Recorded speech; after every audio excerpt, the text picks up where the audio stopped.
ఎన్నికల 2024లో భాగంగా పెద్దాపురం అసెంబ్లీ నియోజకవర్గ ఓట్ల లెక్కింపు ప్రక్రియపై రిటర్నింగ్ అధికారి జె సీతారామారావు మీడియాతో మాట్లాడుతూ కాకినాడ జేఎన్టీయూలో పెద్దాపురం అసెంబ్లీ నియోజకవర్గ స్ట్రాంగ్ రూమ్ వద్ద 3 అంచెల భద్రత ఏర్పాటు చేసి ఎప్పటికప్పుడు భద్రత ఏర్పాట్లను పర్యవేక్షించడం జరుగుతుందని, అందువల్ల స్ట్రాంగ్ రూమ్లో ఈవీఎంల భద్రత విషయమై పోటీ చేసిన అభ్యర్థులు ఎటువంటి అపోహలు చెందవలసిన అవసరం లేదని వారు తెలిపారు.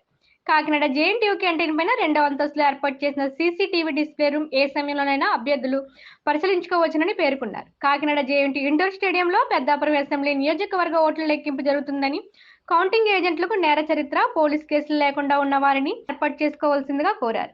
కౌంటింగ్ ఏజెంట్లను హాల్లోకి తామిచ్చే కౌంటింగ్ ఏజెంట్ గుర్తింపు కార్డు ఫారం 18 తీసుకొస్తేనే కౌంటింగ్ హాల్లోకి అనుమతిస్తారని, ముఖ్యంగా పోటీలో ఉన్న అభ్యర్థులు ఎవరు ఎటువంటి రెచ్చగొట్టే ప్రకటనలు గాని ప్రసంగాలు గాని చేయకుండా, శాంతి భద్రతలకు విఘాతం కలగకుండా, ఎటువంటి అవాంఛనీయ సంఘటనలు జరగకుండా శాంతియుతంగా ఓట్ల లెక్కింపు సహకరించవలసిందిగా వారు కోరారు. దేశవ్యాప్తంగా కూడా 4వ తారీఖు జూన్ ఉదయం 8 గంటలకి స్టార్ట్ అవుతుంది. దాంట్లో భాగంగానే మంది కూడా పెద్దాపురం అసెంబ్లీకి సంబంధించినటువంటి కౌంటింగ్ కూడా జేఎన్టీయూ ఇండోర్ స్టేడియం కాకినాడలో 8 గంటలకు స్టార్ట్ అవుతుంది. మనకి అసెంబ్లీకి సంబంధించి 14 టేబుల్ ఏర్పాటు చేయడం జరిగింది. అట్లనే పార్లమెంట్ సెగ్మెంట్కి సంబంధించి 14 టేబుల్స్ ఏర్పాటు చేయడం జరిగిందనమాట. అదేవిధంగా పోస్టల్ బ్యాలెట్కి సంబంధించి ఓన్లీ ఇది అసెంబ్లీ కాన్స్టిట్యున్సీకే ఉంటుంది పోస్టల్ బ్యాలెట్. ఎందుకంటే పార్లమెంట్కి సంబంధించి కలెక్టరేట్లో జరుగుతుంది కాబట్టి మన అసెంబ్లీకి సంబంధించి పోస్టల్ బ్యాలెట్ 4 టేబుల్స్ మళ్ళీ అదనంగా వేయటం జరిగింది. అట్లనే సర్వీస్ ఓటర్ సంబంధించి ఈటీపీబీఎస్ వాటికి లెక్కింపు కోసము మరొక టేబుల్, అంటే మొత్తం 19 టేబుల్స్ వేయటం జరిగిందనమాట. ఈ యొక్క ఈవీఎంస్ యొక్క కౌంటింగ్ మేము ఎక్స్పెక్టేషన్ అంటే 3 గంటల వరకు జరుగుతుంది అనేది, ఒక 15 రౌండ్లలో కంప్లీట్ అవుతుంది అనేది చెప్పడం జరుగుతుంది. అదేవిధంగా ప్రతి కంటెస్టింగ్ క్యాండిడేట్ టేబుల్కి ఒక కౌంటింగ్ ఏజెంట్లని ఆయన ఏర్పాటు చేసుకోవచ్చు, కౌంటింగ్ యొక్క ప్రాసెస్ వాళ్ళు అబ్జర్వ్ చేయడానికి. అదేవిధంగా దాంట్లోకి వచ్చినటువంటి ఏజెంట్లు ఏంటంటే ఒక్కసారి వచ్చిన తర్వాత మళ్ళీ బయటకు వెళ్ళటానికి ఉండదు, సెల్ ఫోన్లు తీసుకురావడానికి అనుమతించబడవు. వాళ్ళు మాత్రం ఓన్లీ వాళ్ళకు సంబంధించినటువంటి 17Cకి సంబంధించిన కాపీలు తెచ్చుకోవాలి.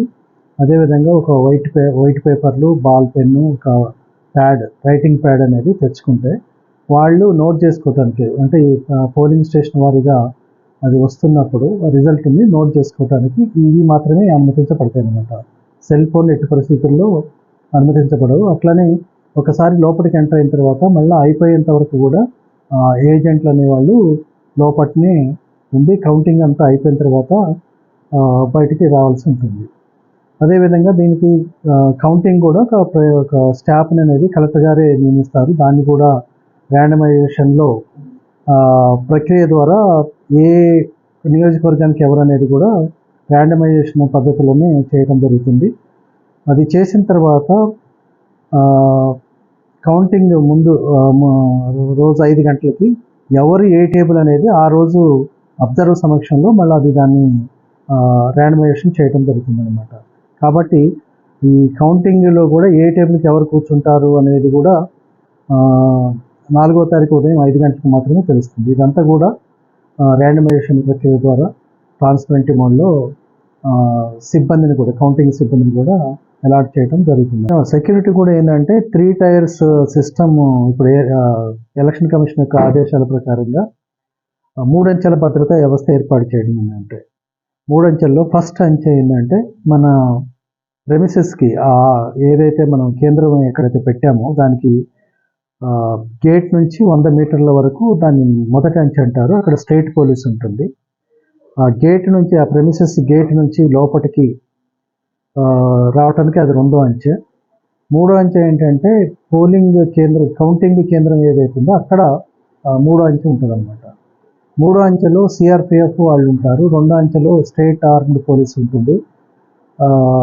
3వ అంచె చివరిలో మొదటి అంచెలో అక్కడ మన స్టేట్ పోలీస్ అనేది ఉంటుంది అనమాట. మొదటి అంచెల నుంచే వాళ్ళు నడిచి రావాలి. ఎవరైనా దాంట్లోకి వెహికల్స్ అట్లాంటివి ఏమీ అనుమతించబడవు.